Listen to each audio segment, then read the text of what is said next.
Hi everyone, welcome. Hey.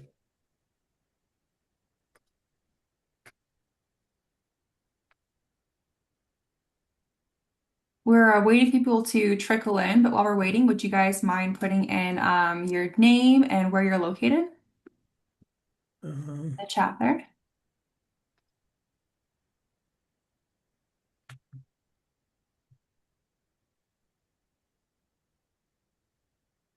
I love the name Ayla. My daughter's name is Ayla. Pretty name.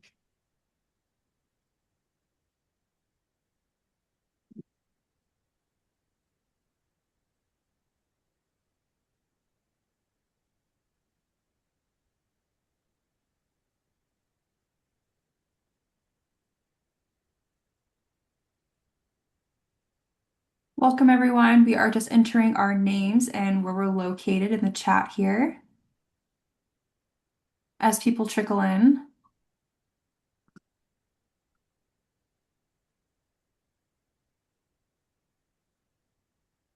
Harry, I like your good use of time with Thank you. I am not a Clan of the Cave Bear enthusiast. I actually got the name Ayla from the BBC TV series called Vikings. I didn't even like the character. I just love the name, you know. But I have a best friend named Ayla who was named Ayla because of the Clan of the Cave Bear. So it's a good book. Oh, good. I haven't looked into it before. I just heard about it.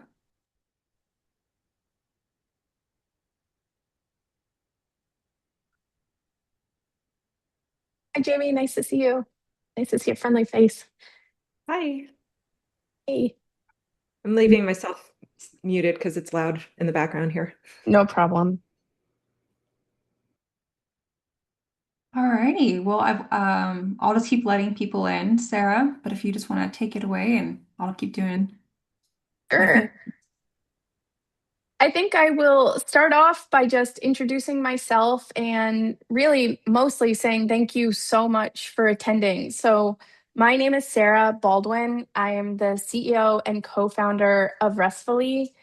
And my background's actually in data and analytics and independent research. And I'm joined today with KM Warner, who's head of marketing for Restfully. And she also has experience working with people grieving as well. So it's kind of a passion project for us. And I think if you take away nothing else from this, I really matters to me that I'm just so appreciative and you feel how appreciative I am of people showing up on this topic. The more we meet new people and find other people who are working in the space or caring about the space, the more I realize that it takes a special kind of person, and the people in this space are special kind of people. So I really deeply appreciate you all for coming.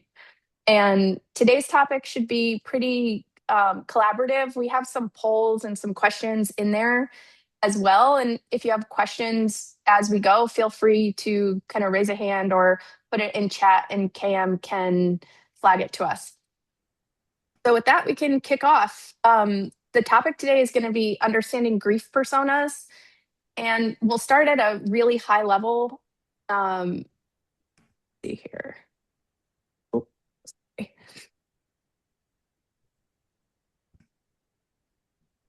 We go. Okay, so the idea around grief personas is this understanding and knowing that grief is universal, but how we experience grief is not. It's very, very personal and it varies. So grief shows up for everyone differently. And one of the things that we found is that misunderstandings with how grief is showing up can create a tremendous amount of unnecessary conflict. And so awareness can build compassion. And my goal of today is to help you all gain an understanding of the grief personas and the different ways to use them.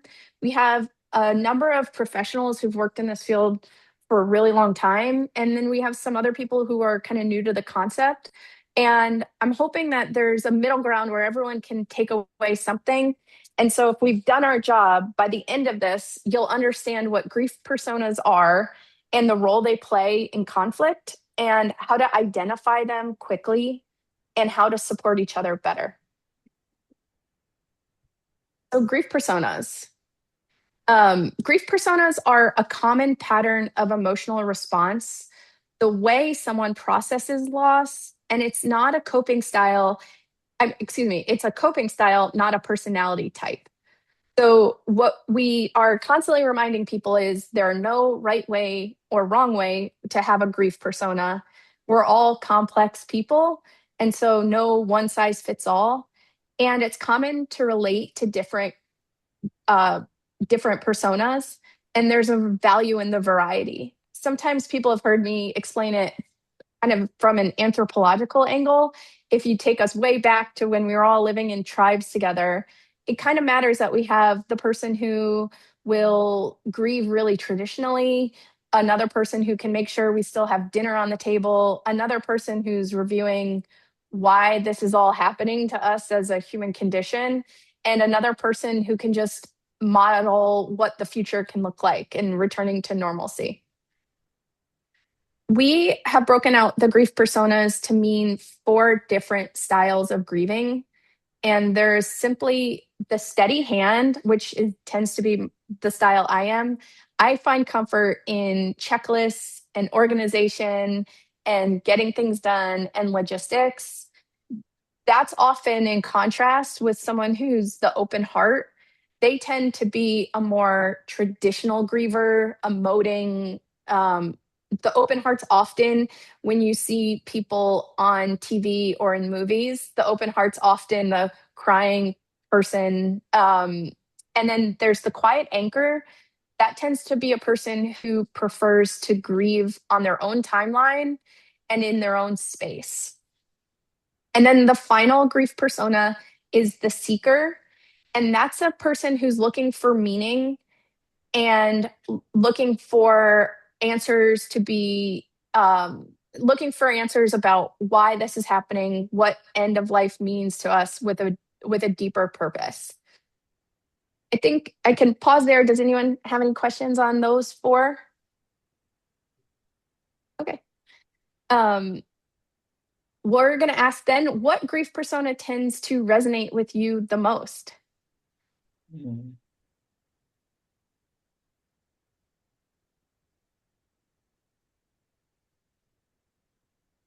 Mm.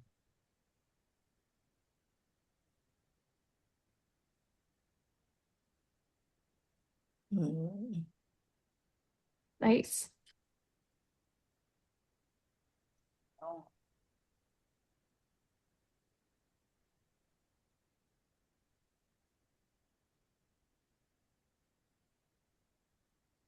Yeah, so you can see kind of from the poll, we have a pretty good breakout of people. Since I fall into the steady hand category, that group's the least represented on the people on the call. But what we found in our research and having uh, now thousands of people take the survey about what is your Hello? grief persona. Hello, Hello? when hello, Yes, hi. hey, thanks for joining. When we've had people take the grief persona quiz, one of the things that we found is it's almost equally divided. So after thousands, there tends to be a slightly fewer people answer as the open heart and a slightly higher number of people answer as the steady hand. We think there could be some selection bias where maybe those types of people tend to take online surveys and things like that a little more. But in general, it's pretty balanced. And the other kind of fascinating thing I would say about it is there's about 6 or 7% of people are really kind of tied for two of these. But in general, we tend to fall into one category. Um, and in terms of oh, yeah, perfect. In terms of the categories that we fall into, um, it's important to remember that it's common in different scenarios to be different grief personas at different times, and it's absolutely normal. And one of the biggest uses of the grief personas, in my experience, have been to avoid and navigate conflict. So, conflict is normal. and grief personas can help. Unfortunately, the conflict and grief go hand in hand. And I think one of the reasons tends to be just a simple misunderstanding. So when people understand grief personas, then their behavior can be more easily understood and communication improves significantly. And even previous tensions can be revisited. I have worked with a number of people who have been navigating loss in families where they have a variety of personas. And we've really gotten good at just labeling it. When someone comes in and they're kind of a tornado walking through a house where someone's in hospice, and other people and I just can say, "Oh, this is the steady hand doing the steady hands work of logistics and organizing things," where other people can feel as though that's less helpful or less valuable. It can feel kind of conflicting, and we can go into that in the future. So here we're going to have KM's going to walk you through a practical guide to supporting real people in real grief. So go ahead, Cam, and let me know whenever you need a slide change. Thank you. So we wanted to add a portion of to the Lunch and Learn, talking about real world applications and just kind of things that we'll all experience, just common situations. And so I'm going to click the next slide for me. So the problem that we face, we all want to help, but we default to what would comfort us. And sometimes we fill silence with cliches. We try to fix instead of accompanying someone, and we assume that grief looks the same. So what works for me, I assume will comfort you, and that isn't the case, as we all know. Next slide, please. So support should match the style, not the good intentions of the person. So what comforts one person can accidentally hurt another one. A really great example of that is the idea of "you are so strong." That might be affirming to someone like me, I'm a steady hand, but it might be silencing for someone who is an open heart, or feel dismissive for someone who is a seeker, or may even put pressure on those that identify as the quiet anchor.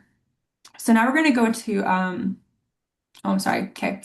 So, what to say and why it differs. The same situation, but again, four different impacts. So, another example is they are in a better place. If you're a seeker, that might feel very meaningful. If you're someone who, is spiritual or religious, that could be very affirming for you. But if you are a steady hand, it may feel irrelevant to practical pain that you are experiencing. If you're an open heart, it might feel like your emotions are being bypassed. And if you're a quiet anchor, it may shut you down completely. So how do we support people without fixing?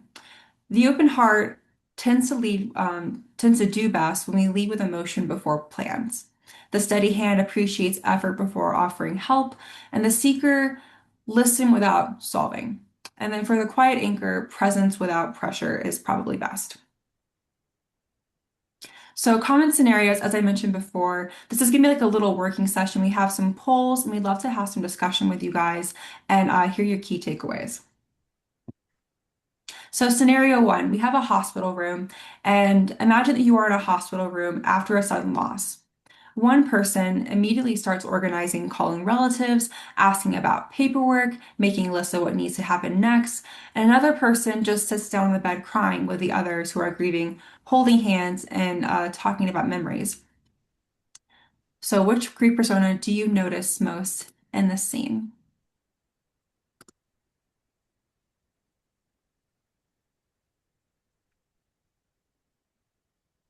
Oops.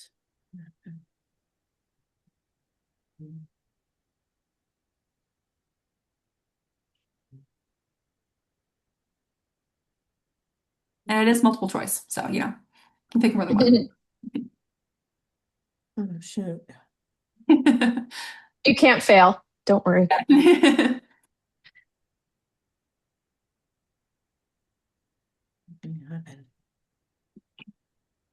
All right, I'm going to share the results. All right, next slide, please, while we look at the results.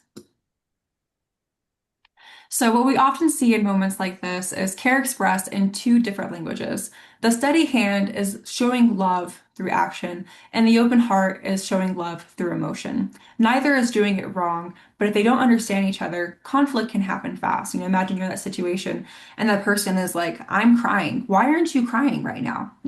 And the person is like, I'm just trying to solve the problems. I'm just trying to make sure that I am doing what I can with what I have. And I think that we need to realize that both of those are valid. Mary says, can you go back to the slide showing best approaches for each at some point? Yes, we can absolutely go back to that. No problem. Next slide, please. So, scenario two, a funeral.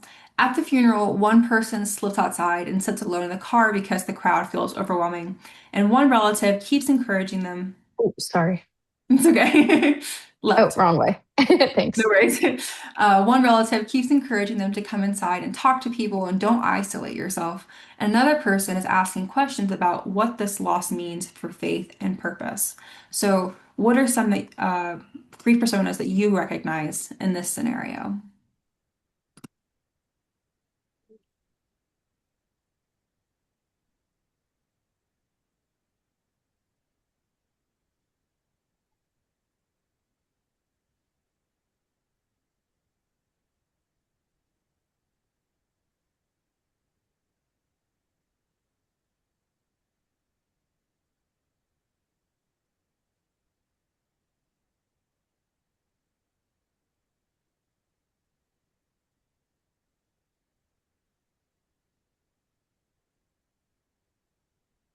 Okay. All right. I'm going to go ahead and share the results. You are correct. Not everyone has a funeral. This was just a scenario to help really visualize the grief personas in action in different situations you might encounter. Next slide. Okay. So this is where good intentions collide. The person inviting connection may be an open heart, and the one in the car might be a quiet anchor who wants to process things privately. And pushing connection can feel like kindness to one person, but pressure to another. So grief personas teach us to ask the question, is this what I would need or what they would need? Next, please. Okay, for the final scenario, we have a holiday table, and it's the first holiday after loss, and one family member wants to begin the meal with a prayer and a story about the person who died, and another feels that will make things unbearable, and it would they want to keep things normal instead. And someone else has quietly pulled out an empty place at the table without saying anything at all. And for our final poll, which personas are showing up for you?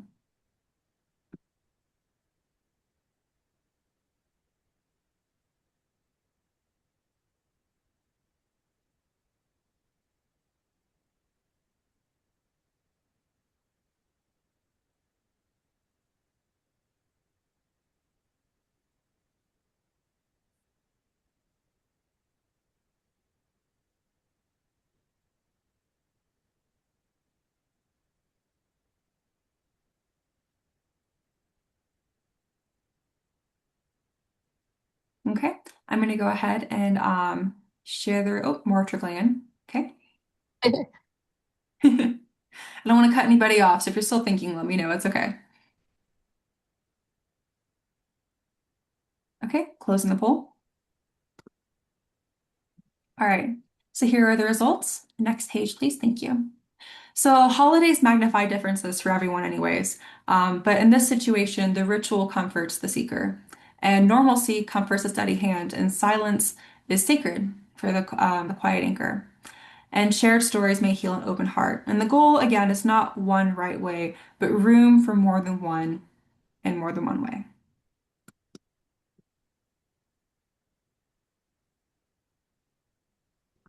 Great. Thanks, Cam. So, to summarize, the key takeaways about grief personas, I would say, include that grief is universal, but how we process it is deeply personal. Grief personas are not one size fits all. It's common to relate to multiple personas. I can share another example. I was talking to someone yesterday, actually, whose a single mom, and she's kind of one of those superhero single moms who's juggling all the things at all the time. And she said, "Well, I guess I'm a steady hand." And one of the things I said to her was, "Well, single moms kind of have to be steady hands in a lot of ways when grief is happening, because you don't necessarily have the support. When you look deeply, I think the essence of what a grief persona is what brings you comfort, not what are you tasked with necessarily. And I also think it's important to acknowledge that in different scenarios, different types of comfort matter. So it might be more comfortable to say to a colleague who you'd rather have some distance between you and your grief, say, in this scenario, I'm feeling kind of like the quiet anchor. I prefer to grieve alone than with everyone at work. And maybe with a partner, you're more like an open heart because they see you kind of more in your personal space. So, looking at conflict through the lens of grief personas, I feel very passionately can help alleviate some of the tension and bring a new level of understanding.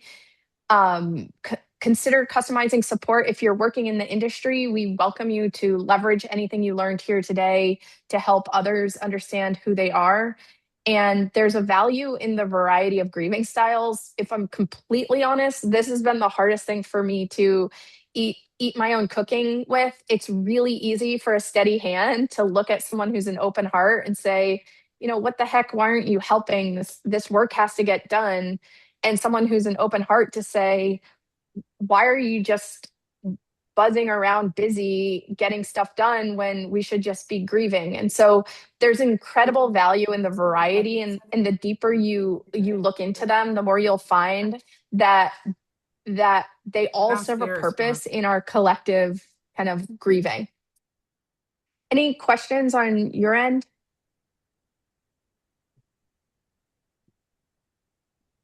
Okay, then the Hi, I last. have a question Oh, actually. hey, Sorry. Lori.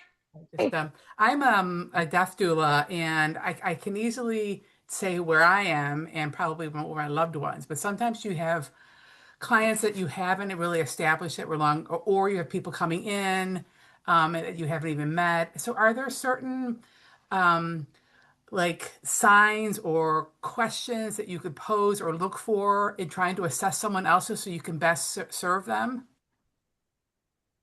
Yeah, it's a great question. So what I have found over time is it's like a muscle where you'll learn really quickly to tell some of the telltale signs. If someone tends to be the person who jumps up for logistics, that tends to be the steady hand. If someone, one of the telltale signs of a quiet anchor is they recoil when there's kind of prescribed grieving style, when it's like, oh, we're all going to do this way, that you'll see those types of personas. The quiet anchor will recoil pretty clearly. And the open heart's kind of the easiest because they tend to just grieve, right? Kind of the Right. more traditional way that we're used to. And then the last is the seeker. Though I think that's a fascinating one, especially because our connections to religion or spirituality are all different. And they're incredibly personal. And so what I found with that is those people just, the more they're talking, you'll get to, I just can't, like, I'm trying to understand what this all means and things like that. It tends to be a really good opportunity for them to even grow within the grief, which feels not a requirement, but an opportunity. So the other thing is, on our website, we have a quiz. One of the jokes we make is, if you're really grieving, do you also want to have to take a quiz? Like, maybe not. But I think as the professionals who are working in the industry, you'll be able to see it. And even as far as like, if you're in a room, a hospice room, and a nurse comes in, you'll see like the healthcare professionals even will have different styles with how they navigate it. And so, yeah, there's more on the website. There's more examples, but it's a great question. Okay, Thanks. and there's also the description of each one that was, I think, one of your first slides as well, because that's, I mean, I Yes, find and that we can send out this presentation. okay. I find, especially in the beginning of when I've been doing this for a couple of years now, that and I'm a seeker, and I'm like, okay, life continues, and like, gosh, if everyone just felt the same, it'd be so much easier, definitely, And so this is Yes. really, really helpful because I've had to Yeah. step back and say, wait a minute, I can't. For those who are not, then I have to Yeah. come up with something else. So thank you for this. It's very good. Yeah, of course. And I think I touched on it earlier, but I find a lot of peace myself thinking, okay, why would we have evolved like this? Right. And I just can kind of envision a tribe of people living together when there's an unintended kind of hard loss, which was probably even more common than we're experiencing these days. And I understand why the open heart would feel that so rawly that they everyone can share in that emotion. And I understand why you would have the steady hand who's saying, all right, well, I got to still make us dinner because we got to eat, even though we're going through this. And then I also can understand why the seeker would exist in that world, because they're saying there's something more behind this. It's something beyond us, which tends to be something humans are feeling. And then the fourth is I understand why the quiet anchor would exist, because they're in some ways modeling what this future post grief will look like for all of us, even though they're just kind of sitting there. And someone might say, yeah, what are they doing? It's like they're reflecting, they're kind of modeling it. So I appreciate that question. It's a good one. And I was saying that we can also send out this presentation, and my on one of the last slides, my email's on there. I'm more than happy to hop on a call and talk about it more. Um, and then just a quick kind of what is Restfully and what are we working on, and how does this all grief persona stuff fit into it? Restfully exists, like it says on the screen, to help navigate end of life planning and support. And our thought of this is grief is hard enough. When someone you love dies, there's 100 things that need to be handled, and all these different conflicting issues pulling you in different directions. And our goal is to streamline and help in any of the ones that we can, so that your time and someone's time is freed up to just feel deeply and grieve deeply. So on there, we have a grief persona quiz. We have a page for each of the personas with more explanations. There are also tools for people who are currently navigating grief, and resources for people organizing and planning. We have new features coming out all the time, and we're just really excited to have you guys joining us. If you're interested in staying involved, we're going to have another lunch and learn next month, and it's on a topic that I figured we should just bite the bullet and cover one of the toughest topics that people avoid, because 71% of people die without a will. So we're going to have Noelle from Legato join us and really talk through what do we all need in terms of documentation, and truly why. If anyone's thinking not the most fun topic I've ever thought of, I agree. But if you hear about some of the potential catastrophes just in estates and probate and taxes and unknowns, without these documentations, it's super important. So, one of my goals of next month is to help people see you have a ton of options. And if you're working in the space of end of life with people who have different needs, we're going to walk through, here are different options for different scenarios. If someone has a really tight budget, if someone has a really complicated personal financial situation, anything in between, what's the minimum, what's the best, and how do you get that handled? So that'll be in a month from today. That'll be March 11th. And Cam can share the sign up for that. If you are a professional and you want to become grief persona certified, and you're welcome to, we have a course for that, and Cam can share that as well.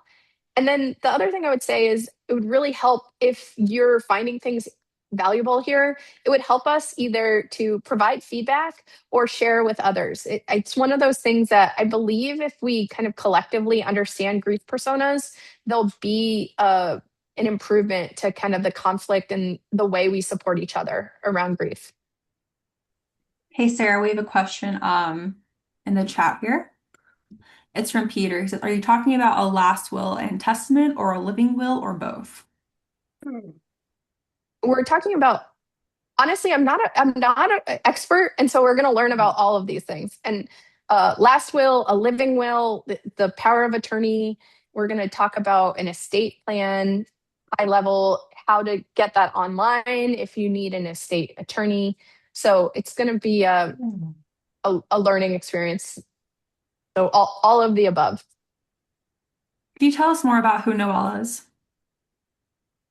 Sure. Noelle is amazing. So one of the things, if I know there are some of you who've worked in the end of life space, one of the things that's been the most surprising to me, and I don't know why, but the people who Hey, are girl, showing how you up in doing? this field Hey, are babe. some of the kindest, most helpful people. And Noelle is top tier of that. So she's an expert. She is a co-founder of a company called Legato, and their website's Hello Legato. And we can share a link to that or we can talk about it. But it's an online platform for making wills. um, One of the things we'll talk about are what are all your options. So it's not just going to be an advertisement just for them, although obviously Noel will be partial, understandably, and they've built an incredible product. But we're going to talk about free options, we're going to talk about other options and what people need. Peter says he's an advanced care planning enthusiast, hence my question. I help my clients complete their living will, durable medical, and financial power of attorney, and I usually refer my clients to an elder law attorney for estate planning, as creating Medicaid asset protection trust is very unique and can be state specific. Peter, you're in the small group of experts. It sounds like you're an enthusiast, so I give you a lot of credit. It ends up being, 71% of people dying without a will, to me, is a wild statistic. It's not just 71% of people. It's like that means people who are elderly. I was having an unrelated conversation with someone about their business, and he's mid 80s with a business that he owns in town. And I was talking to him and his two business partners, and we were talking about Restfully, and he said, I don't have a will. And his business partners nearly fainted. So I think it's one of those things that is on everybody's to do list, self included, but it ends up getting knocked down to the bottom of the to do list. And I don't know anyone who's ever completed their to do list. So I think one of the takeaways we'll get from next week is why you should bring it up your to do list and what matters in that. One of the things we'll say is leaving a legacy of love, and doing that, we to do that includes documentation and clear requests of people behind you. Just wanted to say that Terry also commented. She said, as a griever, I had to navigate what I call sadmin. I can say it's frustrating dealing with a corporate customer service. We had a trust, so the attorney, financial advisor was covered. Basic banking, bills, and person's digital life were the hardest for me to navigate. Yeah, oh, Terry, that's so sweet. And sadman's such a sad, perfect word for it. Oh, oh man. Yeah, I feel that. I understand it. I think it's one of those things like I'll say over and over is when someone dies, you do get this long to-do list. And if we can just make some of them easier, I think we've done a good job. Like one of the things I always say is I didn't know that when you pick up your family member's cremated ashes, that it's just weirdly heavier than you would have thought, right? Mm. And I maybe if I just had known that, it would have just not been so kind of gutting. But I'll never forget that feeling of that box. And I that's part of what Restfully exists is we kind of want to be the person who can help with any of this stuff and even helping with the sadmin, Terry. And I go ahead. just wanted to say, I had my ashes delivered and I felt so bad for my post person. Yeah. It came in a big box. It was Oh, very colorful. The service that I used, Tulip Mortuary, it had human remains, written all over yeah. it. And my post person looked at me and I looked at him and I was mortified actually, Hmm. that he had to make that delivery. Hmm. Yeah, But that's so sweet. Oh, yeah, Terry, even while you're receiving the ashes, you're empathetic for the other people. well, You're I'm an special. anchor. I'm one of those, Yeah. yeah. But I was a personal assistant for 22 years. And I have a very, very small group of people, so I did everything. I was a little bit of each one of those Yeah. personas. Yeah. Yeah. I see that. Yeah. That's sweet. Thank you for sharing. Hmm. Any other questions? Garrick and Lori both contributed in the comment section. Garrick sent over kitchentableconversations.org. It's a nonprofit. It's a deep resource for end-of-life planning, advanced directives, and after-death care and grief support. And Lori says, I've used 5 wishes for end-of-life planning and sent her link as well.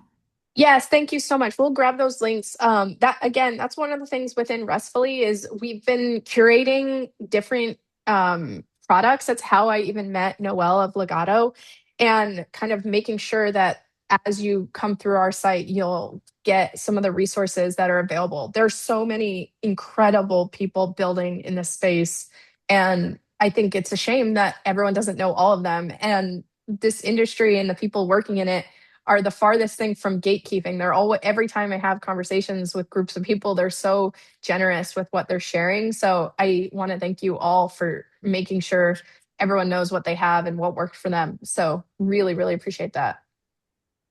Hey, shoot. Yeah. So those emails are there. Really, like I said, thank you guys from the bottom of my heart. I can't appreciate it enough or demonstrate how much I appreciate it. And if you have any questions, you want to hop on a call, I'm more than happy to be available. And those are our emails. Yes, Tammy, I can go ahead and resend the link for the grief personas. 1 second. We're all chatting in the comment section, so I yeah. know, you know what? I'm like I'm paranoid to click away from the screen in case I Yeah. miss something.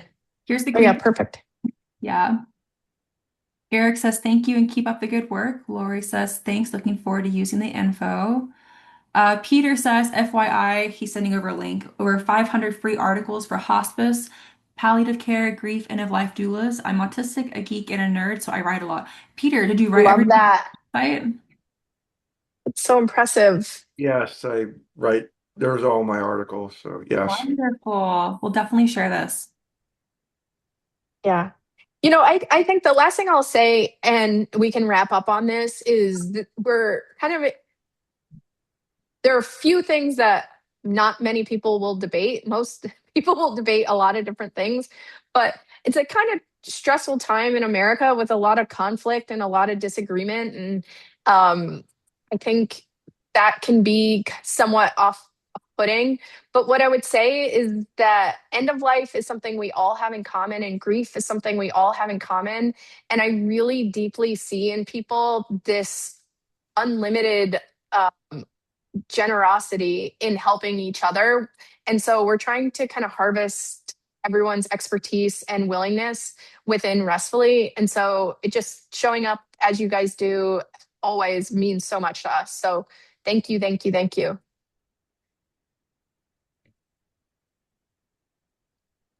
All right. And Peter, I can't wait to check out your content. Have a nice day, everyone. Thank you. Bye, everyone. Bye.